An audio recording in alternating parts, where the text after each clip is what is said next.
हाँ, तो स्टूडेंट्स ये रही हमारी प्रॉब्लम नंबर 6.37 जिसमें वो कह रहा है कि if total energy stored in circuit, यानी कि इस सर्किट के अंदर जो टोटल एनर्जी स्टोर है, मतलब कि टोटल एनर्जी मीन्स बच्चों जो डिवाइस इसमें एनर्जी स्टोर कर सकते हैं उन सब की एनर्जी को मिला के जो एनर्जी स्टोर है, ठीक है, वो है 80 मिली जूल। बच्चों देखो, इंडक्टर और कैपेसिटर बस ये दो डिवाइसेस होते हैं जो एनर्जी को स्टोर करते हैं, मतलब कि अभी के चैप्टर के अंदर, ठीक है। तो लिहाजा ये किसके बारे में कह रहा है, यानी कि इन दोनों की एनर्जी के सम के बारे में कह रहा है। टोटल एनर्जी जो है वो है 80 मिली जूल। तो यहाँ पे बच्चों मैं डब्ल्यू ऑफ टी लिखने की बजाय डायरेक्ट डब्ल्यू ही लिखूंगा, ठीक है। डब्ल्यू टी लिख देता हूँ, ठीक है, यानी कि टोटल एनर्जी, क्योंकि डब्ल्यू इंटू टी यानी वो टाइम के अकॉर्डिंग एनर्जी लिखना वो थोड़ा अभी ना क्या लें यहाँ पे ठीक नहीं लगेगा। आप जैसे मर्जी लिख सकते हैं, आप चाहे तो डब्ल्यू ऑफ टी लिख के उसके साथ नाम के टी लिख दें, वो कोई फ़र्क नहीं पड़ता। वो कहता है बच्चों, कहता है असल उसका जो मतलब कि हमसे मांग है, वो कहना चाह रहा है कि फाइंड करें वैल्यू ऑफ एल, ये मुझे पता करके दें यहाँ पे कितने मतलब कि हेनरी का इंडक्टर लगा हुआ है, यानी कि हमने इसकी इंडक्टेंस मालूम करनी है। तो बच्चों काफ़ी सिंपल है, कोई इतना मुश्किल काम नहीं है। ये चीज़ याद रखिएगा, छठे चैप्टर का क्वेश्चन यानी कि इस तरह का क्वेश्चन जहाँ भी है, सबसे पहले आपने पता क्या करना होता है, टाइम को ज़ीरो ऐसे टाइम पे ले जाना होता है, मतलब कि बच्चों सिर्फ दो ही टाइम होते हैं जहाँ पे हम मतलब कि एक इंडक्टर और एक कैपेसिटर के क्रॉस उसके वेक्टर और सॉरी उसके वोल्टेज और करंट को फाइंड आउट कर सकते हैं। वो है या तो आपके कैपेसिटर और इंडक्टर टोटली तौर पे चार्ज हों या टोटली तौर पे डिस्चार्ज हों, ठीक है। ये कंडीशन हमेशा याद रखना, don't under estimate this condition, ठीक है, इस कंडीशन को भूलना नहीं है।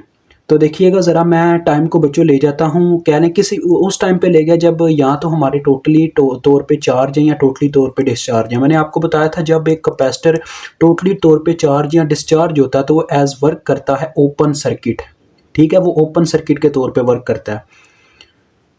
ओपन सर्किट देखिएगा बच्चों, ये 200 ओहम का कैपेसिटर है ना, ये 200 ओहम का रजिस्टर है, सॉरी। तो मैं चाहूँ तो यहाँ पे अब 200 ओहम को किलो में लिख सकता हूँ। देखें इसको बच्चों, किलो में करने के लिए क्या किया जाएगा, 1000 से तकसीम किया जाएगा। 200 को 1000 से तकसीम करें तो ये बनता है 0.2 किलो ओहम, ठीक है। मैंने इसको किलो में लिख लिया क्योंकि हम ज़्यादातर क्वेश्चन आपको पता है किलो में ही सॉल्व करते हैं, तो ये बेटर रहेगा हमारे लिए। अब देखो बच्चों, आपने क्या करना है, कैपेसिटर को ओपन सर्किट से रिप्लेस कर देना, ठीक है। ओपन सर्किट मीन एक ऐसी वायर जिसमें से करंट फ्लो नहीं कर सकता, ठीक है। और यहाँ पे इसके वोल्टेज मेंशन कर देने हैं, यानी कि कैपेसिटर के वोल्टेज आप कह लो वीसी, यानी कि कैपेसिटर के वोल्टेज। वीसी, सी से मतलब आ रहा है कैपेसिटर और वी से उसके वोल्टेज, ठीक है बच्चों। इसी तरह से इंडक्टर जब टोटली तौर पे चार्ज होता है वो एज अ शॉर्ट वायर के तौर पे वर्क करता है, ठीक है, ओके हो गया। और यहाँ पे आपने इसकी करंट मेंशन कर देनी है, ठीक है, आई एल के नाम से, यानी कि आई से करंट और एल से इंडक्टर की करंट, ठीक हो गया। और ये आपका आ गया रेजिस्टर। और बच्चों मैंने आपको बताया था जब आप इंडक्टर है, दो कंडीशंस में ही आपके सामने हो सकता है सर्किट के अंदर, या तो वो हो सकता है अप टू डाउन लगाओ, ठीक है। चलिए ये 50 मैंने लिख दिया, 50 को 1000 से डिवाइड करवा के हम इसको भी लिखते हैं ना उसकी फॉर्म में, किलो की फॉर्म में। तो ये 50 है, वो 200 था, ये आ जाएगा 0.05 किलो हम, ठीक है बच्चों, ओके हो गया, नज़र तो आ रहा है ना। तो देखें 0.05 किलो हम हो गया। आप ये ना भी करें तो काम चल जाता है, लेकिन मैं ज़्यादातर रीडिंग्स आपको पता है हम किलो में ही चलाते हैं, या रजिस्टर की वजह से मैं इनको इस फॉर्म में लिख रहा हूँ। अब बच्चों इन दोनों को फाइंड आउट करने का मेरा मकसद क्या, मतलब कि क्यों मैं करंट और वोल्टेज फाइंड आउट करना चाह रहा हूँ, क्योंकि अक्सर बच्चों को ये कंडीशन बताना ज़रूरी है ताकि उनके दिमाग में ये कंसेप्ट बिल्डअप हो जाए। देखें, हम एनर्जी का फार्मूला जानते हैं कि कैपेसिटर की एनर्जी का फार्मूला होता है डब्ल्यू सी, सिर्फ मैं लिखूंगा, वैसे तो बच्चों आपको पता है डब्ल्यू इंटू टी लिखना पड़ता है। वो होता है बच्चों फार्मूला 1/2 CV स्केयर, यानी कि कैपेसिटर इंटू कैपेसिटेंस की वोल्टेज का स्केयर। हमने कैपेसिटेंस के वोल्टेज लिए हैं VC, डेट्स वाई मैंने VC का स्केयर लिख दिया, ठीक है। ये होता है एनर्जी कैलकुलेट करने का तरीका, किसकी, कैपेसिटर की। और देखें इंडक्टर की बच्चों एनर्जी कैलकुलेट करने का तरीका होता है WL इज इक्वल टू, यानी कि इंडक्टर की एनर्जी 1/2 LI स्केयर, ये फार्मूला होता है। LIL कह लेते हैं क्योंकि हमारी इंडक्टर की करंट हमने IL रखी है। अब देखें मैं करना क्या चाह रहा हूँ, देखें मुझे कैपेसिटर की बच्चों कैपेसिटेंस मालूम होगी, ठीक है। देखें मेरी बात को समझिएगा, कैपेसिटेंस मालूम होगी, मैं उसके वोल्टेज मालूम करके उसकी टोटल एनर्जी निकाल लूंगा कैपेसिटर की। इंडक्टर की एनर्जी मैं मालूम नहीं कर पाऊंगा, एल जो है उसमें वेरिएबल रह जाएगा, लेकिन उसकी करंट के थ्रू कुछ वेरिएबल्स खत्म हो जाएंगे। फिर मैं क्या करूंगा, टोटल एनर्जी यानी कि W T is equal to sum of these energies, यानी कि इन दोनों को सम करवाऊंगा, वहीं से ये वेरिएबल आपको फाइंड आउट हो जाएगा। सिंपल सी बात है। अब यहाँ पे आप कोई भी लॉ लगा सकते हो। लॉ मीन्स बच्चों यानी कि आप कोई भी कंडीशन इस्तेमाल करो। लेट से मैं कहना चाह रहा हूँ कि आप इस्तेमाल करना चाहते हैं, अगर क्या कहते होते हैं हम उसको, आप नोडल एनालिसिस टेक्निक लगाना चाहते हैं, लूप एनालिसिस लगाना चाहते हैं, जो आपको बेटर लगती है वो लगाओ, ठीक है। तो इससे कोई चीज़ मैटर नहीं करती। अब अक्सर बच्चे जो है ना लूप एनालिसिस टेक्निक लगाते होते हैं तो उसमें है यहाँ पे काफ़ी ईज़ी रहते हैं, लेकिन यहाँ पे बच्चों अब मैं लूप एनालिसिस के लिए इस सर्किट को थोड़ा सीधा करूँगा, वो काम फिर से उल्टा-पुल्टा, तो मैं नोडल एनालिसिस टेक्निक ही लगा लेता हूँ, ठीक है। वो भी आपके लिए काफ़ी ईज़ी रहेगी क्योंकि यहाँ पे बनना बच्चों 2 नोड ही हैं, जो कि दोनों सरफेस नोड होने हैं। देखें नोड बच्चों वो होता है पॉइंट जहाँ पे एक से ज़्यादा चीज़ों की वायर आके अटैच होती है, ठीक है। तो लिहाजा देखो ये ऊपर वाली पूरी जो सतह है यहाँ पे कई चीज़ों की वायर आके मैच हो रही है। देखो एक इस रेजिस्टर की, एक इस करंट सोर्स की, और ऐसे ही देखो इस तरफ से इस रेजिस्टर की वायर आ रही है। ये एक पूरा बच्चों सरफेस नोड है, ठीक है। तो ये हमारे लिए हो गया एक पूरा सरफेस नोड, ठीक है। ओके हो गया, ये हमारा पूरा एक सरफेस नोड है। तो यहाँ पे बच्चों हम वोल्टेज ले सकते हैं, ठीक है। एक नीचे भी बच्चों देखो पूरा एक सरफेस नोड है क्योंकि यहाँ पे भी देखो कई चीज़ों की आके वायर अटैच है। और ये बच्चों मैं सरफेस नोड क्यों मतलब इनको कह रहा हूँ, मैं तो इनको हायर नोड भी कह सकता हूँ। हायर नोड मीन्स वो वाला नोड जिसपे 3 चीज़ों की वायर अटैच हो, ठीक है। और एक होता है बाइनरी नोड जिसे मैं कंसिडर नहीं करवाता हमेशा केसीएल में। तो बच्चों देखो मतलब नोडल एनालिसिस टेक्निक में ये मैं कहना चाह रहा हूँ, देखें इसका मकसद ये होता है बच्चों, बाइनरी नोड होता है वो पॉइंट जहाँ पे 2 चीज़ों की वायर अटैच हो। उसकी वजह ये है अगर आप छोटे से छोटा नोड भी कंसिडर करने बैठ गए आपका क्वेश्चन लंबा हो जाएगा, ठीक है। इस वजह से मैं वो नोड नहीं कंसिडर करवाता। आप देखें केसीएल लगाने के लिए बच्चों एक ना एक नोड का ग्राउंड होना ज़रूरी होता है, तो आपको कोई ना कोई एक नोड ग्राउंड करना होता है। तो ये नीचे वाले नोड को मैं ग्राउंड कर दूंगा, ठीक है। और ये सरफेस नोड क्यों बने बच्चों, क्योंकि देखो इन पूरी इस सतह के यानी कि ये जो पूरी सरफेस एक बनी हुई है इसके सेंटर में कोई एक ऐसी मतलब कि सोर्स नहीं लगा हुआ, रजिस्टर नहीं लगा हुआ, करंट सोर्स नहीं लगा हुआ जो एक से ज़्यादा नोड बना सके। डेट्स वाई ये पूरा एक नोड बनता है। अब ये मैंने इसको ग्राउंड कर दिया लेकिन वहाँ पर कोई ना कोई वोल्टेज एग्जिस्ट करते होंगे बच्चों, ठीक है। तो देखो बच्चों ये वीसी, यहाँ पे हम V1 वोल्टेज के नाम से वोल्टेज ले लेते हैं, ठीक है, इस नोड के वोल्टेज। ओके हो गया। अब KCL लगाएं अपने नोड 1 पे ताकि आप V1 के वोल्टेज कैलकुलेट कर सकें। अप्लाई KCL एट नोड 1, ठीक है। Apply KCL eight node 1। आपको V1 की बच्चों वैल्यू मिल गई ना, दोनों काम यहीं पे डन हो जाएंगे, मतलब कि वोल्टेज और वो करंट। देखें बच्चों केसीएल का मतलब होता है किरचॉफ करंट लॉ, यानी कि the sum of entering current is equal to sum of leaving currents. मैं बच्चों पहले लिखता होता हूँ लिविंग करंट्स को और इज इक्वल टू की दूसरी साइड पे लिखता होता हूँ एंटरिंग करंट्स को। ये हमेशा याद रखिएगा, मेरा तरीकाकार ही कुछ ऐसा है। देखो हर एक उस वायर की आपने करंट लिखनी है जो जो इस नोड के घेरे में आई है, वो सारी वायर्स हैं। देखें तो सबसे पहले इस वायर की देखो बच्चों, ये एक एंटरिंग करंट है, नोड के अंदर एंटर कर रही है, डेट्स वाई इसको लिखा जाएगा इस साइड पे, ठीक है।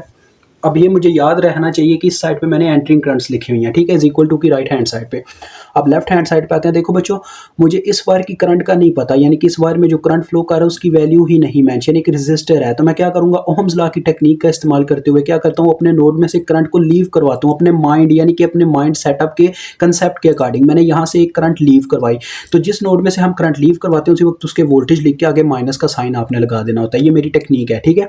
तो यहाँ से जब करंट जाएगी, देखो बच्चों नोड टू नोड करंट को मूव करवाना ही करवाना है आपने। देखें यहाँ से करंट गुजरी रजिस्टर में से और जाके डायरेक्ट दूसरे नोड में एंटर करेगी जहाँ पे 0 वोल्ट है। तो ये आ गया V1 माइनस 0 और जितनी रेजिस्टेंस रास्ते में आई वो है 0.2 के। तो बच्चों यहाँ से आपको अंदाज़ा हो गया होगा कि इससे क्या होगा, ये अब आपकी करंट हो गई I is equal to V over R, जैसा कि ओहम्स ने कहा था। उसके बाद बच्चों ये जो वायर है ना, इस वायर की लिखने की आपको ज़रूरत नहीं है। देखिए इसमें करंट फ्लो ही नहीं करेगा, ये ओपन है, ओपन वायर में कभी करंट फ्लो नहीं करता, आगे यही वायर रह जाती है। देखें इस वायर की भी मुझे करंट का नहीं पता, वो एक अननोन वैल्यू है IL, तो लिहाजा मैं IL को कंसिडर नहीं करूँगा, वो मैं अपने ब्रेन वाली ही ट्रिक चलाऊँगा, यानी कि यहाँ से मैं अपने ब्रेन के अकॉर्डिंग एक करंट लीव करवाऊँगा इस वायर में। तो देखो मैं बच्चों एक करंट लीव करवाने लगा, लीव करवाई तो उसी वक्त मुझे क्या करना होगा, उस नोड के जहाँ से लीव करवा रहा हूँ करंट को आगे वोल्टेज के माइनस लिखना होगा। अब यहाँ से करंट लीव करके डायरेक्ट न्यूट्रल में एंटर कर गई, तो ये भी आ गया V1 माइनस 0 और जितनी रेजिस्टेंस रास्ते में वो कितनी है 0.05 के। अब बच्चों इन दोनों का एलसीएम तो मुझे पता नहीं चल पा रहा क्योंकि ये थोड़े अजीब से ही नंबर आए हैं। मैं देखता हूँ 0.2 को 0.05 से ज़रब दे के क्या मिलता है, ठीक है। डायरेक्ट ही काम ख़त्म करते हैं। 0.01 आता है बच्चों, ठीक है। मैं क्या करूँगा, पूरी इक्वेशन को 0.01 से ज़रब दे दूँगा, जिससे क्या होगा बच्चों, देखो जब यहाँ पे 0.01 ज़रब खाएगा ना, तो 0.01 को आप डिवाइड करोगे 0.2 पे तो आपको 0.05 मिलेगा। तो यहाँ पे 0.05 ऊपर मल्टीप्लाई, मैं क्या कर रहा हूँ बच्चों, मल्टीप्लाई करवा रहा हूँ बाय 0.01 के, ठीक है। इससे क्या होगा, बटा हमारा कैंसिल हो जाएगा, हमारी इक्वेशन थोड़ी सिंपल हो जाएगी। यहाँ पे जब 0.01 के ज़रब खाएगा आपने डिवाइड करवा लेना 0.01 के को 0.2 के पे अपने कैलकुलेटर की मदद से, तो ये आपको देता है 0.05।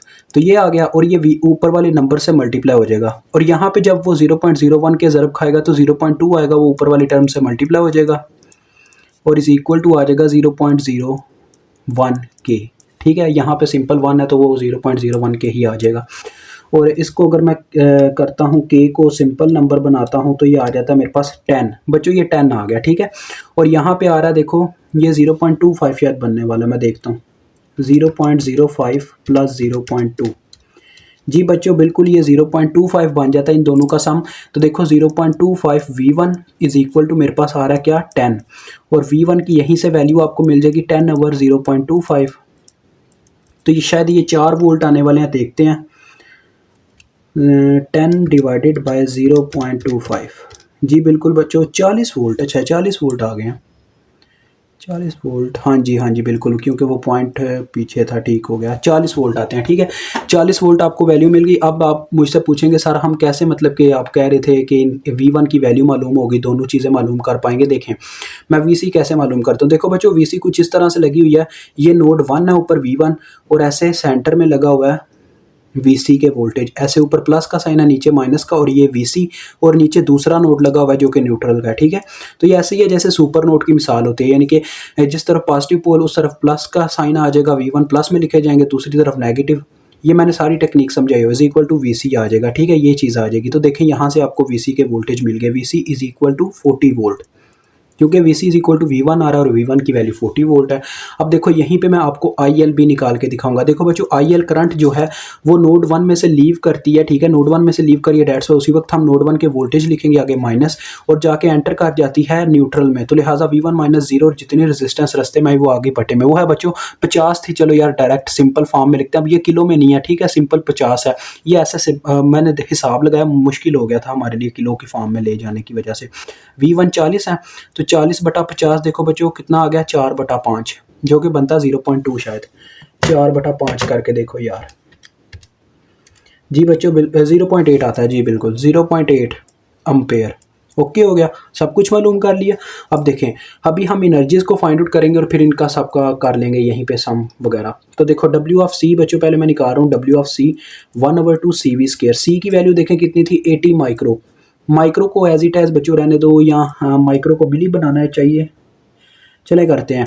देखें 80 माइक्रो है, ठीक है, माइक्रो का मतलब होता है 10⁻⁻⁶। ये मैंने C की वैल्यू पुट किया 80 माइक्रो, ये C, और VC का स्केयर, VC है हमारे पास 40 का स्केयर आ गया, ओके हो गया, इज इक्वल टू। ऐसे ही बच्चों इस साइड पे हम W ऑफ L निकालते हैं। देखिए 1/2 L, और साथ में क्या है अपना, क्या नाम था उसका, IL का स्केयर। देखो बच्चों 0.8 का स्केयर आ गया, ठीक है, क्योंकि हमें L की वैल्यू नहीं पता, वो एज इट एज रह जाएगा। अभी मुझे इसको हल कर लेने दें। हाँ तो बच्चों देखें ये मैंने दोनों वैल्यूज़ लिख दी हैं, ये आ रही है 64 मिली जूल और वो आ रही है 0.32 L, ठीक है। अब हम देखें क्या करते हैं। जैसा कि हमने देखा टोटल एनर्जी हमारे पास बच्चों किसके बराबर होगी, टोटल एनर्जी, इसका मतलब हाँ जो डिवाइस आपके सर्किट में लगा है उन सब की एनर्जी को जमा करें तो हमें टोटल एनर्जी मिलेगी, यही फार्मूला होगा ना। तो यानी कि इसमें कैपेसिटर की एनर्जी प्लस इंडक्टर की एनर्जी आ जाएगी। तो इन दोनों एनर्जीज़ के बारे में आप जानते हैं क्या है। देखो बच्चों क्या बन जाएगा W ऑफ C है नेक्स्ट स्टेप में। W ऑफ T आपके पास कितनी है 80 मिली जूल, ठीक है, वो तो आपको उसने क्वेश्चन में ही दी हुई थी, ये देखें 80 मिली जूल। तो ये आ गया 80 मिली, मिली सिर्फ लिखो क्योंकि जूल लिखने की ज़रूरत नहीं है, वो यूनिट है। उसके बाद W ऑफ C भी आपको पता है जो कि 64 मिली है, ठीक है। उसके बाद W ऑफ L आपने निकाली है 0.32 L। अब देखो बच्चों क्या होगा 0.32 L इधर ही रह गया और दूसरी तरफ जाके अपना 80 मिली में से माइनस हो गया बच्चों 64 मिली, ठीक है। अब देखो 80 मिली माइनस 64 मिली करेंगे, ठीक है। और नेक्स्ट क्या होगा देखो बच्चों, नेक्स्ट स्टेप में यहाँ पे रह चुका होगा 6 और 16 रह चुका होगा 16 मिली। तो देखो बच्चों क्या होगा L के साथ जो मल्टीप्लाई हो रहा था दूसरी साइड पे जाकर डिवाइड हो जाएगा, 16 डिवाइडेड बाय 0.32 और इसके साथ मिली भी है, ठीक है। अब देखते हैं कितनी इंडक्टेंस आती है। मिली को आपने एज इट एज रहने देना, उसको छेड़ना नहीं है क्योंकि यूनिट आपका मिली हेनरी होगा, ठीक है। यानी कि हम मिली में देंगे इंडक्टेंस उनको, 50 मिली हेनरी। लें बच्चों आपका आंसर आ गया 50 मिली हेनरी, ठीक है। तो लें जी आपका आंसर आ गया 50 मिली हेनरी। बस इतनी सी बात है। इसी तरह से आपने जो नेक्स्ट प्रॉब्लम बच्चे बताई हुई है वो भी ऐसी हल होगी, लेकिन मैं फिर भी आपको करके इसकी वीडियो अपलोड करके दूंगा।